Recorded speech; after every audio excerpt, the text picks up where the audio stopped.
Magluluto tayo ng tom yum. Ayan, tamang-tama na ulan dito sobra. Ayan, tamang-tama tong tom yum na to sa nangangating lalamunan pa rin.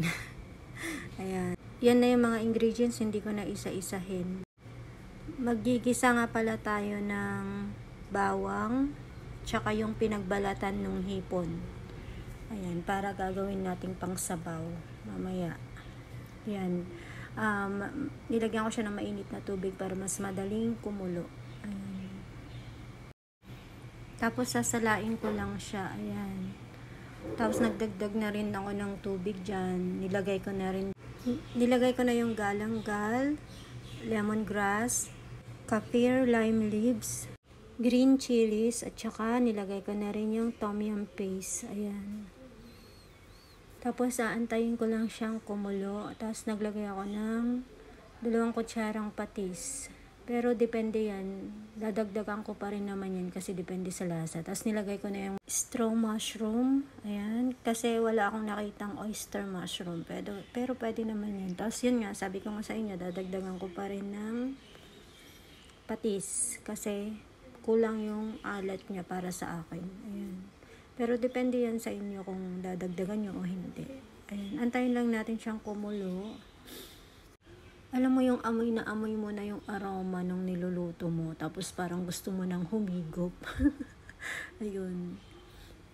Para sa mga mahihilig na kumain ng maaanghang, tamang-tama ang tom yum para sa inyo. Ayan. Nilagay ko na yung salmon. Yun kasi yung available na isda na meron kami, kaya salmon nilagay ko. Tapos nilagay ko na rin yung squid. Ayan. Tapos antayin ko lang siyang kumulo. Habang inaantay natin kumulo, magdaldalan muna tayo. Sino ang namumula yung dashboard dyan? Katulad ko. Namumula din yung akin Ayan. Ay, nako.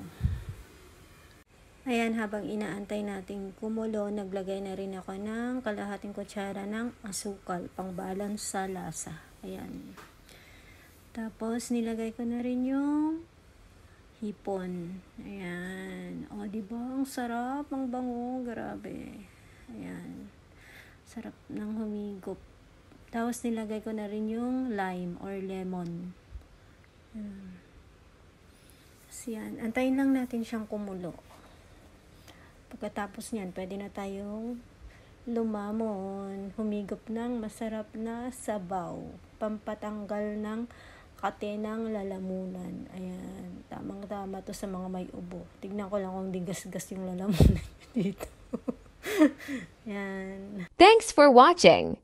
Have a great day, everyone.